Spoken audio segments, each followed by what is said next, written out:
Kyrie Irving was literally crying as he sank his 2 free throws with a torn ACL, but people are blaming the wrong thing for those tears. So against the Kings, first quarter, Kai drives, bangs knees on the right, but his left knee buckles right here and he snaps his ACL, and you always know it's bad when the athlete immediately calls for the trainer. Like, look at Kai motioning. Like, come here, I am done, it's torn. He knows. So he had to be helped off the floor, but just like Kobe did 12 years ago with his torn Achilles, Kyrie comes back to hit 2 shots. Now, normally you do this for a chance to stay in the game, because if you don't hit the shots, you cannot come back. But I think Kai knew that he wasn't coming back. He did this because Kai knew he was the best person to put 2 more points on the board for his team. But why is he crying? Well, some people say it's because of his contract. See, Kai can be a free agent after this year. He was in line to demand a max from Dallas, one last big contract, but now at 32 years old with a torn ACL, well, people say he's lucky to get half that. But no player has more leverage than Kyrie Irving. Don't care about the torn ACL because the Mavs just traded Luka. They got brittle Anthony Davis. Lose Kai, it's a disaster. I mean, they've got so little that recently they're betting on Kai with a bad back. In the last 6 weeks, he's played more minutes than anyone in the NBA. So he will get that max from the Mavericks. But Nico Harrison said that trading Luka made him stronger this season. Yeah, well, this season is done. And probably next season. With a torn ACL, Kyrie is lucky to come back by Christmas. The team is screwed. But are they the worst future in the NBA? I want to run through all the most screwed teams in the league to see how bad Dallas actually is. But it all comes down to bad ownership. Can you believe this new owner's got the guts to charge season ticket holders 13% more for next year? You just traded Luka. It's a slap in the face. How about 13% less as a thank you for staying? And we know Mark Cuban would have never let Nico Harrison deal Luka. But this new Patrick Dumont guy, what does he care?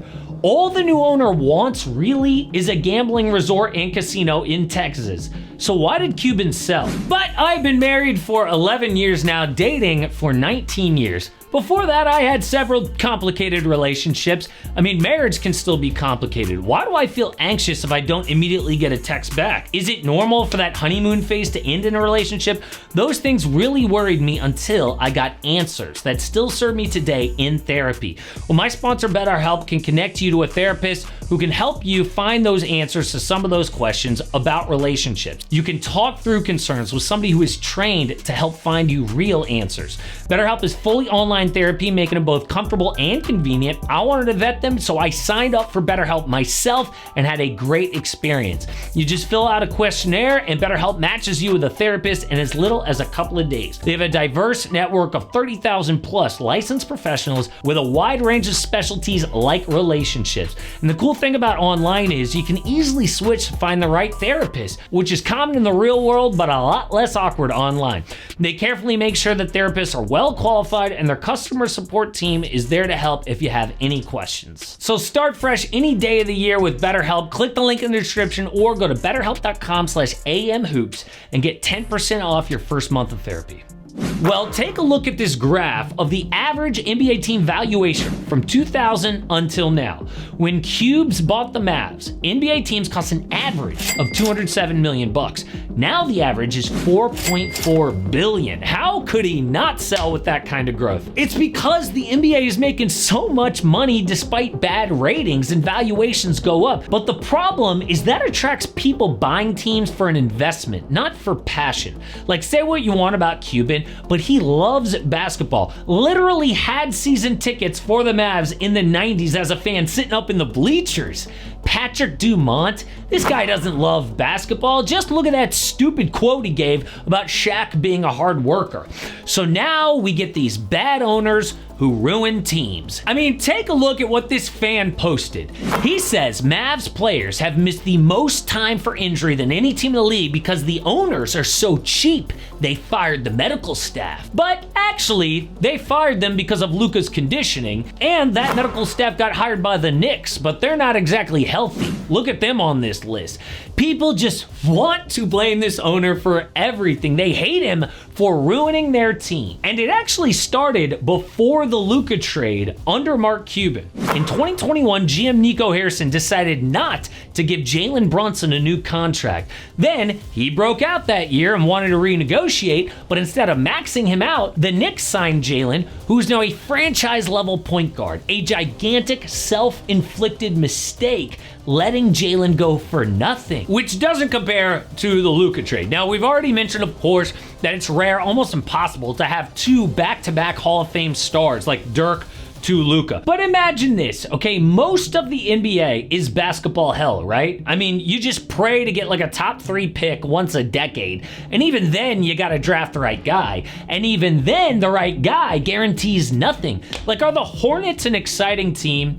And they nailed the LaMelo pick when everyone said he was a bust. And they nailed Brandon Miller when everyone said, oh, that was dumb, you should have gotten Scoot. They got 2 top 3 picks and are still garbage. Or the Blazers, they nailed the Damian Lillard pick, right? One of the best of his generation.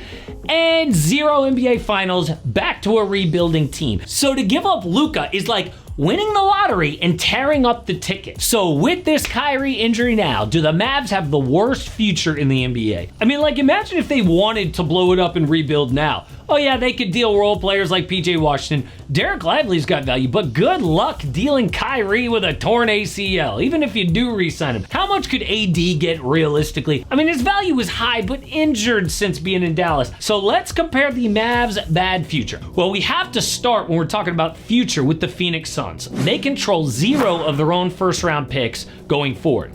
Oh yes, they did acquire 3 crappy picks from Utah, but nothing special. And even with great current players, the Suns are now 11th place. Now this Kyrie injury might help them because if they jump Dallas, then Phoenix will make the last play-in. But Phoenix does have 2 players with positive trade value, Devin Booker and Kevin Durant. So if they blow it up, the Suns at least have hope for a rebuild. Worse than them is the Charlotte Hornets. And yes, they have 3 plus good players. 2 of them are young, right? LaMelo Ball, Brandon Miller, plus Miles Bridges. Also, they own basically all of their picks. And the 2027 Dallas top 2 protected. So why is this bad? Because of a low ceiling. How far do you think they can go with LaMelo and Miles Bridges as their best 2 players? Not far. So even though they have all of their own picks, they're gonna pick like 15th every year. No free agents want to go there. It's going to be like 10 plus years of mediocre basketball. It's like the Pacers or the Magic a few years ago. Or maybe the Hawks right now is their ceiling. But worse is the Washington Wizards, because unlike the Hornets, DC has 0 all-star young guys. Their best is Bilal Coulibaly. Congratulations. So Washington literally has got to tank every year just to hope for a player like Cooper Flagg, but good luck with a 14% chance at the #1 pick. Now, we're talking future, you got to mention the Clippers with 0 picks basically, but they do have a good team now, plus a market that free agents want to go to, so anything can happen.